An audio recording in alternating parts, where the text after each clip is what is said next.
Bienvenue en direct sur France Maghreb 2 dans le LGF, le grand forum émission de référence, les amis, pour toute la France. Vous nous écoutez évidemment via l'application France Maghreb 2, via les différentes fréquences aussi à votre disposition. On en a 22 maintenant, FM et DAB+.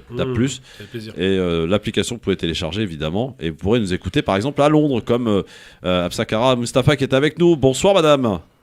Bonsoir. Bonsoir et bienvenue sur France Maghreb 2. Alors vous êtes journaliste, analyste politique, entre autres, hein, et vous avez sorti un livre le 9 novembre 2021 qui s'appelle Berbère de Sion. Première question toute simple, pourquoi ce titre? Pourquoi Berbère de Sion? Eh bien, parce que déjà, c'est une critique de l'idéologie berbériste et au cours des observations que j'ai faites depuis plusieurs années déjà et les recherches, j'ai vu une évolution du berbérisme qui s'apparente étrangement à l'évolution du sionisme. Et donc, d'où le titre Berbère de Sion. Donc, alors, si je comprends bien, le berbérisme pour vous serait une forme de sionisme? Non, l'idéologie berbériste telle qu'elle évolue. Mais c'est quoi l'idéologie berbériste? Alors, l'idéologie berbériste, c'est déjà une idéologie qui a été façonnée durant la colonisation de l'Algérie par la France et qui consistait à trouver des failles dans la société algérienne pour pratiquer la politique du diviser pour mieux régner. Donc, ayant identifié une différence entre arabes et berbères, les Français ont procédé donc à renforcer cette différence entre arabes et berbères et ont commencé à, si vous voulez, apprivoiser une certaine population, une certaine partie de la population algérienne, essentiellement de Kabylie, pour lui inculquer qu'elle était différente des Arabes, qu'elle avait une histoire différente et que les Arabes n'étaient pas ses alliés et ses frères et ses membres de sa nation, mais plutôt des ennemis et des conquérants.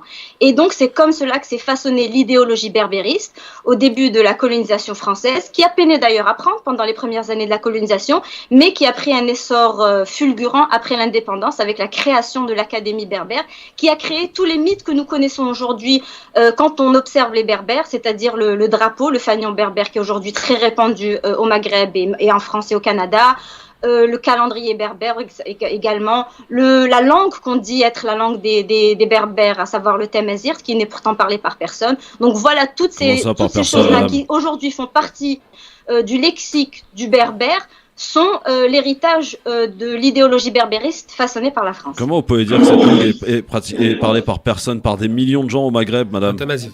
Non, mais attendez. Je suis désolée, là c'est haché, j'entends pas. Je disais, comment vous pouvez dire que le berbère est parlé par personne? Le berbère est une langue qui est composée de différents dialectes.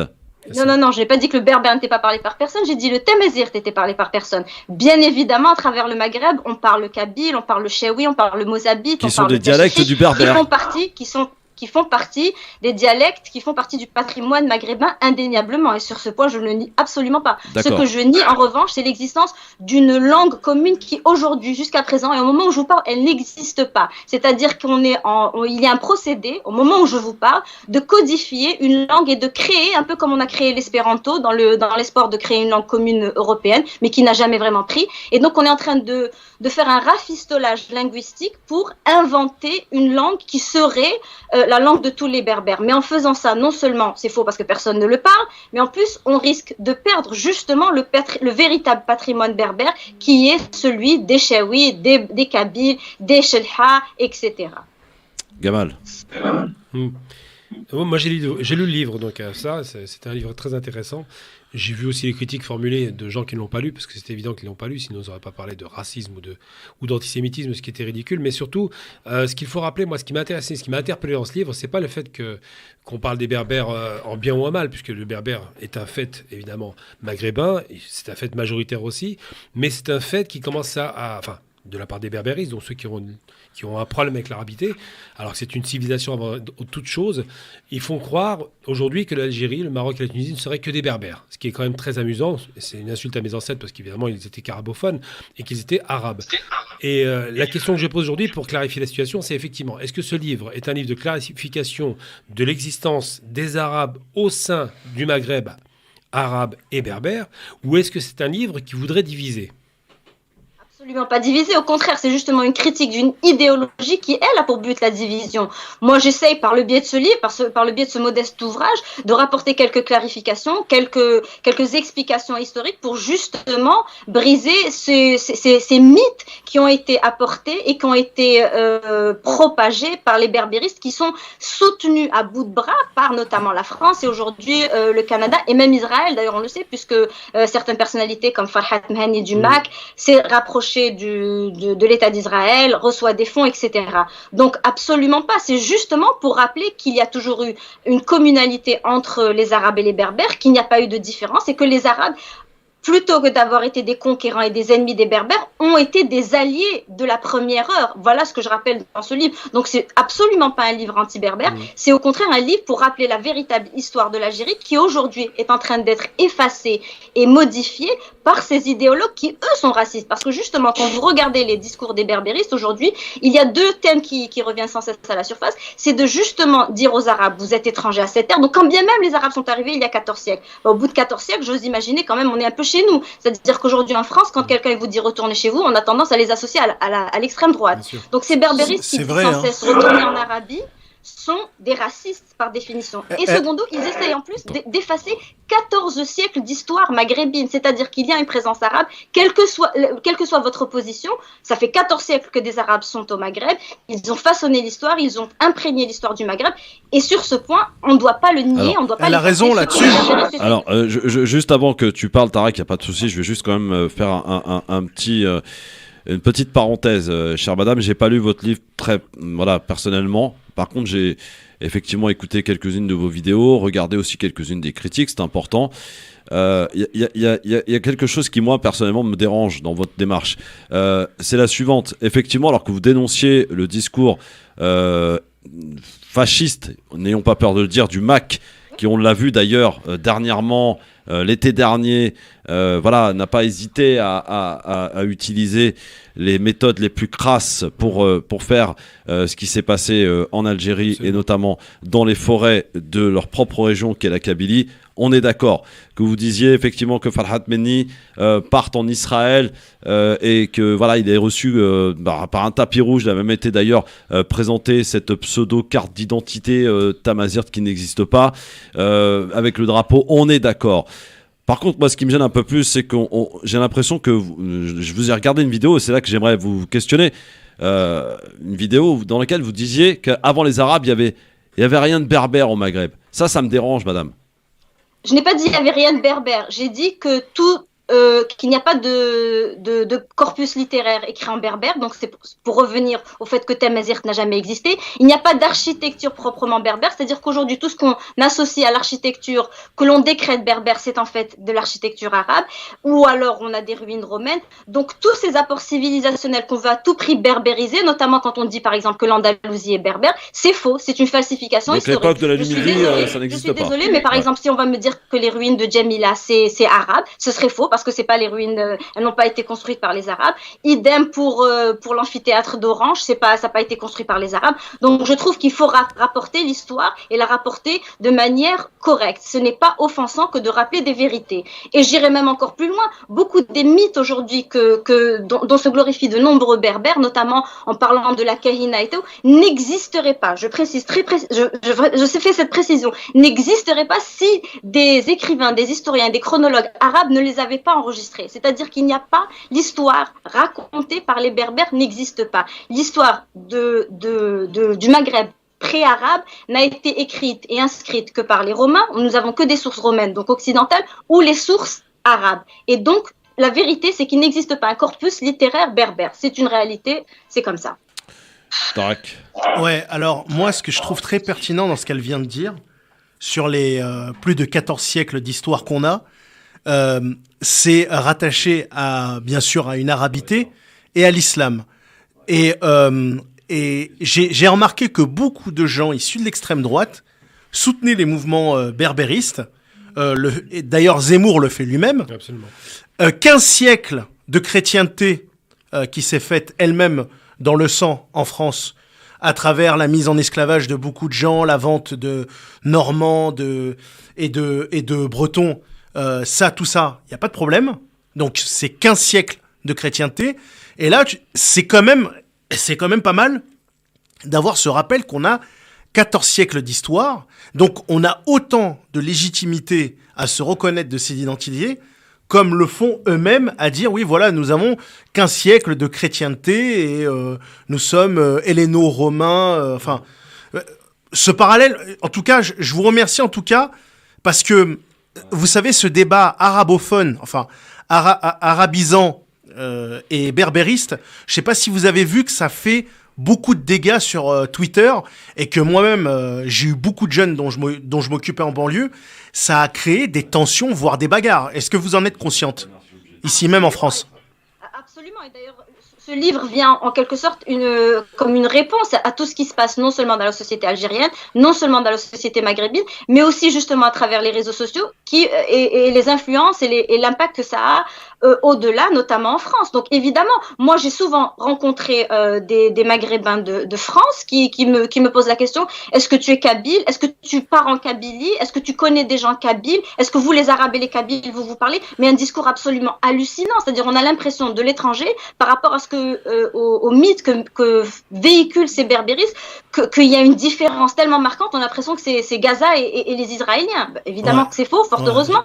Mais donc, en même temps, il faut rappeler cela parce que les effets et les conséquences du discours berbériste sont très très néfastes et très dangereux, au point même où on est arrivé, souvenons-en, au mois d'août, pratiquement, je veux dire, ça n'a pas été le cas, heureusement, mais presque à la guerre civile, tellement l'animosité qui est bourgeonnante aujourd'hui entre Arabes et berbéristes, essentiellement kabylo-berbéristes, parce que l'idéologie kabylo-centriste, rappelons-le, a atteint son paroxysme.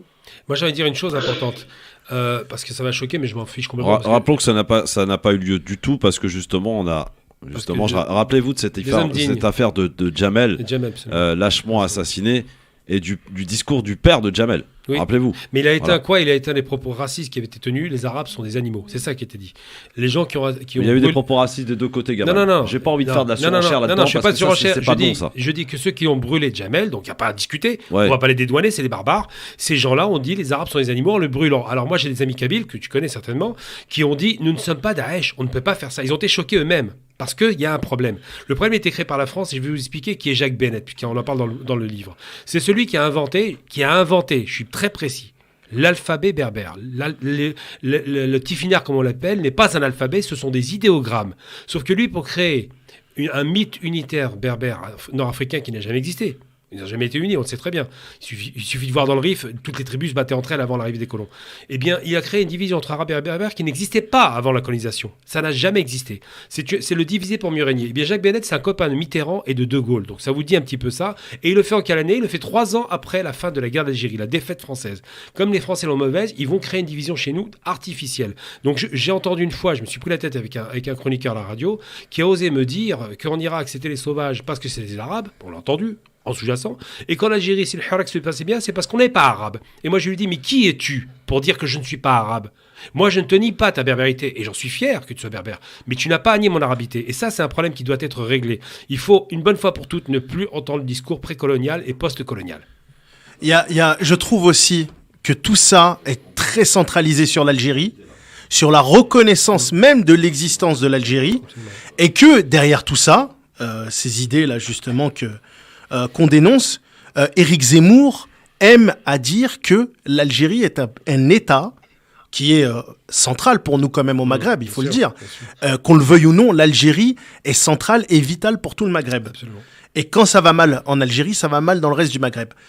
Mais cette Algérie, il dit qu'elle a 60 ans d'existence et que c'est la France qui a tout fait. Alors moi, j'aimerais savoir d'où vient Djezairi, toute cette histoire. J'aimerais qu'on m'explique tout ça. J'aimerais qu'on m'explique aussi l'histoire de ces territoires qui a servi de grenier à la France pendant après justement la disette qu'elle a connue pendant la Révolution française et Napoléon. Moi, j'aimerais comprendre tout ça et j'aimerais aussi qu'on se rappelle qu'il y a vraiment une attaque vraiment ciblée sur l'islam et sur les musulmans à travers ces théories berbéristes. Hafsa, peut-être une réponse? Oui, alors déjà, Moi, je vais vous dire une chose. Il y a deux points. Je sais que les Algériens ont réagi très, très violemment par rapport aux propos ridicules, d'ailleurs, il faut le reconnaître, de Macron quand il a dit qu'il n'y avait pas d'Algérie avant l'arrivée de la France. On se demande donc qui les Français ont combattu pendant 17 ans, avec qui ils ont eu des problèmes, l'affaire du camouflet, etc. Donc, c'est ridicule. À qui ils achetaient ce fameux blé qu'ils ont refusé de payer, d'ailleurs. Ils ont refusé d'honorer leurs dettes, etc. Donc, bon, c'était ridicule. Maintenant, en même temps, on peut aussi reconnaître que l'État-nation est un concept assez moderne. Le pays de Léonard de Vinci ou de Dante n'existe en tant qu'État-nation que depuis 1883 ou 1884. La grande Allemagne, Goethe, Beethoven, etc., ce n'est que depuis Otto Bismarck. Donc, l'État-nation moderne, c'est un concept moderne, c'est pas particulièrement choquant, mais le fait de dire qu'il n'y avait pas d'Algérie avant la France, c'est absolument ridicule, puisque justement, la France a commercé avec l'Algérie, s'est battue, a combattu et a fait face à une résistance très très dure. Ça, ne bougez pas, on revient dans un instant juste après une petite pause qui s'impose et on est de retour très vite avec vous et ce livre donc Berbère de Sion. À tout de suite. Le LGF, le grand forum avec Gamal Abina, avec Tarek Sassi et notre invitée aujourd'hui, elle est journaliste, analyste politique basée à Londres. Hafsa Kara Mustafa est avec nous sur France Maghreb 2 à l'occasion de la sortie de son livre qui s'appelle donc Berbère de Sion, qui est sorti le 9 novembre 2021. Je regardais d'ailleurs à la FNAC, apparemment il est plus en stock là. Ah, il est plus en stock. Bah écoutez, bravo. Mazel Tov. Excusez-moi. Oui, calmez-vous, Babina. Sinon j'ai un ami là qui m'envoie. Est-ce que votre invité nous donne le droit d'être kabyle ? Bien sûr, évidemment. Non mais attendez, laissez-la répondre. La question, c'est un peu taquin, j'imagine, mais enfin, c'est un peu ridicule. Évidemment qu'on a le droit d'être kabyle, mais est-ce que moi j'ai le droit aussi d'être arabe alors ? Mais il a pas remis en cause, en tout cas cette personne en l'occurrence ne remet pas en cause son arabité, votre arabité, pardon. Ouais. Mais je n'ai jamais remis en cause l'existence de Berbères, ni l'existence des Kabyles, ni leur appartenance au Maghreb, ni la composante berbère de l'histoire maghrébine, absolument pas. Donc c'est bon, voilà. On est tout le temps dans l'émotion et dans la posture victimaire dès qu'il s'agit de cette question-là. Et c'est d'ailleurs là où je fais le parallèle avec le sionisme, parce que le sionisme se nourrit de cette posture victimaire, à dire que les Juifs sont haïs partout, que tout le monde les déteste, etc., pour justifier l'existence de l'État d'Israël. Et avec les mouvements berbéristes identitaires qui s'effondrent justement quand on leur rappelle que justement il y a toujours eu une union, qu'on a toujours combattu ensemble, qu'il y a toujours eu des alliances, et que même dans l'Algérie post-indépendance, où on prétend qu'il y a eu une anti-kabylité, justement, les grandes figures, le dieu de l'Algérie, Toufir, c'était un kabyle, le dieu de DRG du temps de Chadli, et c'était aussi un autre kabyle qui a été assassiné, Qasdi Merbeh. Pendant 5 ans, pendant les 2 derniers mandats de Bouteflika, le triumvirat dirigeant de l'Algérie, c'était Ouyahia, Premier ministre, c'était Sidi Saïd au syndicat, le plus important syndicat des travailleurs, et Ali Haddad au patronat. Donc, les plus grandes figures politiques de l'Algérie, dirigeants de l'Algérie, ont été de Kabylie, ce qui est tout à fait normal, je ne leur conteste pas du tout ce droit, mais donc ne faisons pas croire qu'il y a une espèce de marginalisation ou une oppression des Kabyles, parce que ce serait faux, ce serait injuste et ce serait mensonger. Ça n'a jamais eu lieu, madame, en Algérie, l'oppression des Kabyles ? Donnez-moi un exemple, parce que je vous en donne un. 2001, 130 morts. 130 morts 2001, ça vous parle ? Les 130 morts. Alors, il y a 2 points sur cette question. D'abord, il y a eu, on a justement, parce qu'on a remonter la population kabyle au lendemain de la décennie noire, alors que toute l'Algérie se remettait difficilement de cette décennie noire. On a remonté la population kabyle. Ces mouvements identitaires, encore une fois, prennent en otage la Kabylie pour justement faire croire qu'il y a une oppression, une marginalisation. On a remonté la population et on a créé de toutes pièces, avec l'aide, il faut le reconnaître, à l'époque, pour ceux qui s'en souviennent, les médias français, il n'y avait pas encore France 24, mais c'était TF1, etc., qui venaient dire « Ah, la Kabylie s'embrase, etc. » Et donc, on a remonté une population bloc au point où ça a éclaté. Alors maintenant, le chiffre est un peu ambigu parce qu'on parle bien évidemment de 132 morts, qui est un chiffre qui nous vient exclusivement de l'ONG des droits de l'homme de l'Algérie, qui, elle, se positionne, qui est en fait formé de tous les anciens du mouvement culturel berbère et qui ne prend jamais position d'ailleurs pour défendre les victimes, par exemple politiques, quand elles ne sont pas berbéristes, notamment dans le sud, par exemple. On sait qu'à Ardaya, quand il y a eu des rixes entre Mozabites et Arabes, ces ONG-là ont défendu les manifestants berbères, mais ont complètement négligé les manifestants arabes, sous prétexte que dès lors qu'ils étaient arabes, ils étaient très certainement islamistes. Donc ce sont des organisations qui sont très partisanes, qui ont avancé des chiffres qui étaient faux et qui ne parlent d'ailleurs jamais des 2 journalistes arabes qui ont été tués en 2001 justement par les manifestants quand ils sont arrivés à Alger et qui ont écrasé 2 journalistes arabophones, un homme et une femme, dont on parle jamais et dont d'ailleurs la presse ne parle jamais. Pourtant, elle revient sans cesse sur les victimes du terrorisme ou les journalistes qui ont été tués, mais ne revient jamais sur ces victimes-là parce que ça brise un peu le mythe de ces militants démocrates qui sont venus uniquement voulant défendre une cause, jamais de la violence de ces berbéristes. On parle jamais d'ailleurs notamment de la violence des berbéristes durant les années 70, lorsque à l'Arba'a Nathiratan, ils ont combattu, ils ont tué des gendarmes parce qu'ils voulaient s'opposer à la tenue d'un concert pour célébrer le festival des cerises à l'Arba'a Nathiratan et où ils sont opposés à la présence de chanteurs arabes.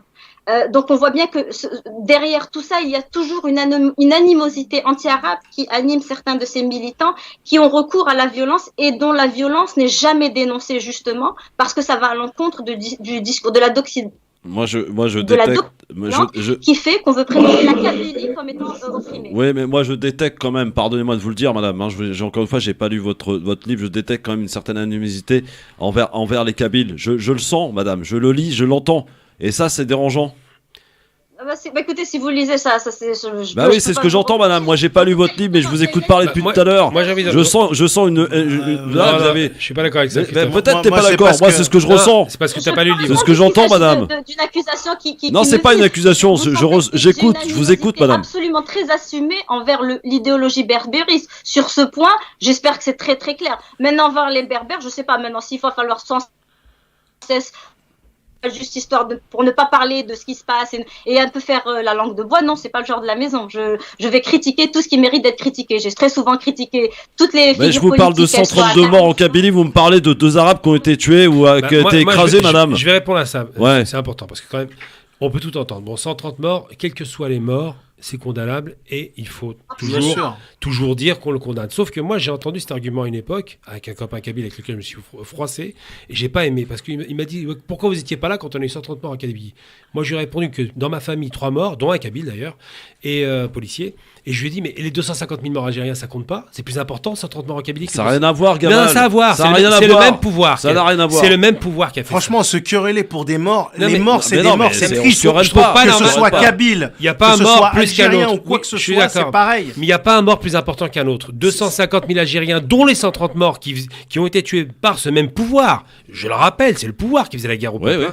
Eh bien, pourquoi on distingue ces morts-là des autres? Je n'accepte pas ça. Moi, un Algérien qui meurt, c'est un de mes frères qui meurt et j'ai les larmes aux yeux. Quand on parle de Ben Badis qui était kabyle, c'est le plus grand des kabyles en termes intellectuels et je le félicite pour le travail qu'il a fait de réislamisation et de lecture et d'arabisation de la population alors qu'il était berbère. Les plus grands résistants qui ont permis de libérer l'Algérie sont kabyles. Non, kabyle et chaoui, pas kabyle. Kabyle et chaoui et Jijli. Dans le discours berbériste, et là je suis désolée. Non, je suis pas dans le discours berbériste, madame. C'est dans les faits. Non, c'est pas les faits. Kabyle, chaoui et Jijli. Une suprématie kabyle et qui a façonné l'idéologie berbériste. Je suis désolée. Alors si on va aller dans les trucs, d'abord c'est 17 ans. Ça, c'est quand les début combattaient la France, c'est Mohamed Ahmed Moqrani qui a fait qui a vendu et qui a collaboré avec la France. C'est son fils d'ailleurs qui a remis la tête de Chérif Boubarla aux soldats français. Vous savez, ces fameux crânes qui sont revenus. Maintenant, je ne nie pas évidemment les nombreuses victimes kabyles, absolument pas. Et la Kabylie a joué un rôle indéniable dans la guerre d'Algérie. Mais cette manière de créer et de dire qu'il n'y a eu que la Kabylie, c'est mensonger et ça fait partie des mythes berbères. Madame, j'ai pas dit que. T'as dit essentiellement. Essentiellement, c'est pas la même chose. Vrai. Les Aurès, c'est quoi? C'est pas la même chose. Christophe, ne jouez pas sur les mots. Christophe, les Aurès, c'est quoi? qui se sont rendus dans les maquis en Kabylie, des quatre coins du pays. C'est faux. La démographie en Algérie a été déséquilibrée parce que justement, à la suite de l'émir Abdelkader, il y a eu aussi le Chérif Boubarla. Il y a eu aussi, il y a eu Chérif Boubarla, il y a eu Cheikh Boumema, il y a eu les Flita qui ont résisté. Donc déjà, il y a eu un déséquilibre dans la population, dans la démographie algérienne, en faveur de certaines autres parties du pays. Les Aurès sont combattus, elles se sont enflammées. Dans le Constantinois, on a combattu. Donc non, c'est faux de dire essentiellement. Toute l'Algérie a combattu absolument de manière égale et dans les maquis en Kabylie, parce que les maquis se prêtaient au combat, il y a eu des Algériens quatre coins du pays pour combattre en Kabylie. Mais ça ne veut pas dire que c'est la Kabylie exclusivement qui a consenti plus de martyrs que d'autres régions. C'est une insulte à tout le reste de l'Algérie et je refuse cet argument qui est justement avancé par ces berbéristes qui pourtant d'ailleurs revendiquent ce lien et ce rapprochement sans cesse avec la France, comme on le voit avec les Saïd Saadi, comme on le voit avec Aït Ahmed qui disait que l'Algérie du temps de la France était le paradis, comme on le voit avec le MAC, Farhat Mahani qui dit que sans la Kabylie, la France ne rayonnera pas sur l'Afrique, etc. Ouais. Alors, je rappelle juste quand même que l'Algérie est une et indivisible. Bien sûr. Quels que soient les discours haineux des deux côtés. Mais tu sais, pardon, parce que j'ai pas envie qu'on fasse focus sur des berbéristes. Parce que je peux vous en sortir, moi, des exemples aussi venant des Arabes, sans prononcer kabyle. D'accord, et j'ai pas envie de rentrer là-dedans. Et c'est ça, c'est en ça. Non, mais c'est en ça, moi, qui me dérange, moi, votre truc. C'est critiquable. C'est bien beau de faire des accusations. D'abord, vous trouvez que j'ai un discours anti-kabyle, alors que je précise bien. Je pose des questions, madame. Je trouve rien. Je vous écoute parler. Donc permettez-moi. Permettez-moi quand même de vous poser des questions. Vous avez ce ressenti, mais vous pouvez pas vous devriez me l'expliquer parce que c'est quand même une accusation qui est en vous écoutant parler, madame. C'est en vous écoutant parler que j'ai ce ressenti. Maintenant, à vous de me démontrer et à vous de démontrer aux gens que je me trompe. Vous m'avez posé des questions, j'ai essayé de vous répondre au mieux possible. Vous parlez des 132 morts, je pense qu'il y a justement quelque chose à parler. Il faut crever tous les abcès et avoir un discours c'est très important de revenir là-dessus. Pourquoi ? Parce que c'est sur ces mythes que l'on voit une jeunesse qui est nourrie à la haine des non-kabyles. Vous savez, au lendemain de la mort de Djamel Ben Smaïn, ceux qui l'ont tué ont fait des vidéos où ils ont dit si, on sait qu'il était coupable parce que sa voiture est à Indefla 44. C'est très grave comme accusation, c'est-à-dire que sa culpabilité venait simplement du fait qu'il n'était pas kabyle. Vous voyez à quel point ces gens qui sont nourris à un discours où on leur dit sans cesse vous êtes opprimés, tout le reste des Algériens vous détestent, au moment même où les Algériens des quatre coins du pays se réunissaient et ramassaient des fonds et des denrées, etc. Justement pour aider la Kabylie, vous avez des gens qui disent ah mais si c'est vrai c'était un coupable parce qu'il venait de Indefla. Mais vous êtes d'accord avec moi que ce discours est ultra minoritaire en Kabylie, madame ? Bien sûr. Justement, aller le contrecarrer parce qu'il faut briser les mythes qui ont été avancés par ces idéologues. Du MAC, le MAC c'est une expression. Mais le MAC n'existe pas en Kabylie, madame, il est complètement minoritaire. C'est marginal le MAC en Kabylie, je peux vous l'assurer, moi. Faut bien préciser. Si, c'est mais c'est complètement marginal et vous êtes en train de faire de la pub à un groupe qui s'appelle le MAC, qui ne représente rien du tout, si ce n'est que lui-même. Je viens de vous dire que le MAC, d'abord je viens de le dire, que le MAC n'était que l'expression extrême du berbérisme. Et je viens de vous dire que justement le problème est antérieur au MAC, puisque c'est le MCB, c'est le RCD qui ont créé ce discours, cette division en disant que justement on a toujours été opprimés, marginalisés, etc. Alors que dans les faits, justement, ça n'est pas le cas. Voilà ce que je dis. C'est-à-dire que c'est vrai qu'à force de répéter oui, les Kabyles, partout je l'entends. Moi, j'ai rencontré une Canadienne qui m'a dit qu'elle avait été à un cours où son professeur, qui était algérien de Kabylie, lui disait que les Kabyles ont été victimes de génocide par deux fois. D'abord aux mains du gouvernement algérien, un génocide, j'emploie bien le terme. Et la première fois, c'était quand les Arabes sont arrivés, ils ont commis un génocide. Donc, vous voyez comment les discours se répètent et façonnent cette idée. Alors maintenant, vous avez des jeunes qui entendent sans cesse des gens leur dire mais les Kabyles ils sont marginalisés, etc. Donc évidemment qu'ils grandissent avec cette haine des autres puisqu'on leur dit qu'ils sont marginalisés. Bon, donc, alors le livre s'appelle, on rappelle, précisément de souligner qu'il n'y a pas de marginalisation. Le Berbère de Sion, c'est ça, hein, donc c'est sorti le 9 novembre 2021. Et l'auteur donc est avec nous, que je remercie évidemment. Vous voyez ici, on pose des vraies questions. On n'y a pas de langue de bois, ma chère, hein, madame. Et c'est important, vous avez raison, d'affirmer votre vérité. Et puis moi, de vous faire part de mon ressenti, du ressenti de quelques auditeurs aussi qui peuvent nous écouter quand même. Je rappelle donc c'est Hafsa Kara Mustafa, que vous êtes journaliste, que vous êtes analyste politique. Et je vous remercie en tout cas d'être venu ici dans le Grand Forum et espérant vous voir physiquement, qu'on puisse poursuivre cette discussion. Et visiblement, votre livre se porte bien puisqu'il y a rupture du stock à la FNAC. À très bientôt, madame. Il y a une chose. Merci.